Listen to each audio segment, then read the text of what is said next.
Despite extensive archaeological and historical research, the purpose and origins of Gilmerton Cove remain a mystery. And though the cove has been almost forgotten, Mel believes there are plenty of reasons to keep the mystery alive. Edinburgh's famous for the vaults and the underground city. In the centre of the city, there's nothing else like this known at all. It's completely unique, and nobody really knows what its purpose was.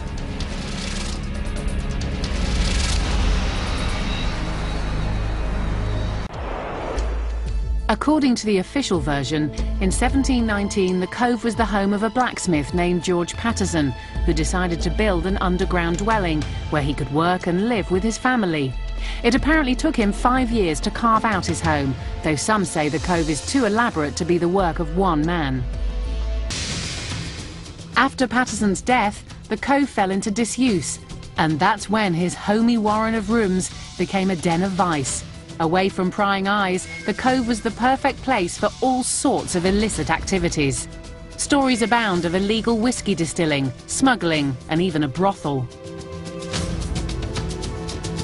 It's also said to have been the meeting place for the notorious Hellfire Club, a gentleman's club popular in the 18th century that met in secret and was rumoured to have held everything from orgies to satanic meetings.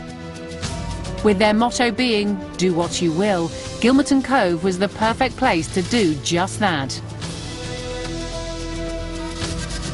There are a lot of rumours about what this place was used for. Theories are that it was some sort of illegal drinking den, that it was, ritual or occult type activities, that the Covenanters hid down here. But the Covenanters existed a century before Patterson, which means that the history of these underground chambers could date back even further than originally thought, to a dark and turbulent period in Scotland's history, known as the Killing Times. It began in 1638, when people opposed to the interference of the Stuart kings in the affairs of the Scottish Church signed the National Covenant. It was a show of defiance that would lead many to lose their homes and their livelihoods. Thousands were driven into exile, and thousands more killed in the bloody struggle that wreaked carnage across the Scottish countryside.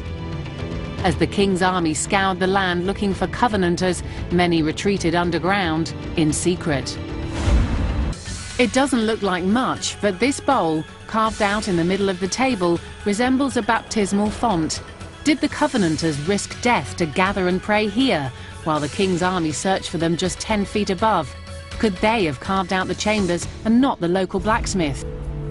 In 1897, the first attempt was made to find these answers, when an extensive survey discovered that the cove's history may be older than was thought. The sharp chisel marks on the walls pointed to a much older and cruder way of carving, to perhaps the time of the Covenanters, but other clues were also uncovered, leaving more questions than answers. The cove is littered with centuries-old graffiti, but only one symbol is repeated in numerous places. What it does resemble is a Masonic compass. It sure does, it sure does. See the compass right there. The compass is one of the most common symbols in Freemasonry, a secret brotherhood whose origins are cloaked in secrecy. In 2002, excavations revealed another clue that may link the Masons to this site, a secret doorway. There's a bit of a mystery still in this room, but this blocking, this was all in place when we came down here to do the excavation. We were told by the structural engineers not to move that, because the street is just up there. Literally right there. Yep. So if you keep digging in here, the street may come down. Exactly, which is why we weren't allowed to. But we don't know what this doorway leads to. So it could be just as shallow as that, or it could go all the way underneath the street. It could go all the way under the street. The tunnel points in the direction of another local landmark steeped in mystery, Rosslyn Chapel, where, like Gilmerton, Masonic symbolism is carved into its stone. If Gilmerton and Rosslyn are connected underground, some speculate that the half-forgotten cave could be the final resting place of the Holy Grail, said to have been brought to Scotland by the Knights Templar. The Knights Templar was a powerful order of Christian crusaders disbanded in 1307, when the Pope charged the Grand Master with heresy and burned him at the stake.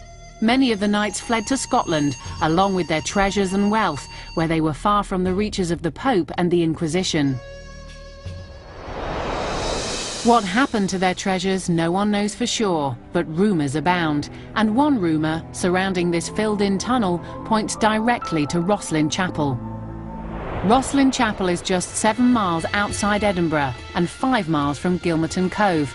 Built in 1446, it's literally bursting with symbolism, which linked this small chapel to the Freemasons and the ancient order of the Knights Templar. Some believe it was actually built to protect the treasures of the Templars, including the Holy Grail. But is Gilmerton Cove the Grail's final resting place? Where better to hide something that everyone's looking for than a sleepy mining town, far away from suspecting eyes? The key to putting these rumours to rest may lie just beyond this wall of rubble. We just don't know. It's too unsafe to find out at the moment, unfortunately.